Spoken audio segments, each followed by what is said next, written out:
ভাটপাড়া সভা থেকে বাংলাকে 5টি গ্যারান্টি দিয়েছেন প্রধানমন্ত্রী নরেন্দ্র মোদী। তিনি বলেছেন, নরেন্দ্র মোদী যতদিন আছেন ততদিন ধর্মের ভিত্তিতে সংরক্ষণ দেওয়া হবে না।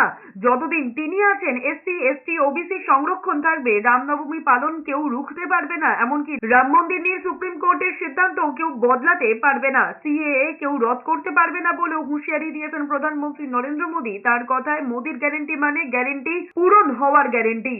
लेकिन आज मैं टीएमसी हो या कांग्रेस या फिर इंडिया अलायंस, मैं डंके की चोट पर बंगाल को 5 गारंटी दे रहा हूं। धर्म के आधार पर आरक्षण नहीं दिया जाएगा। दूसरी गारंटी, जब तक मोदी है एससी एसटी ओबीसी का आरक्षण कोई खत्म नहीं कर पाएगा।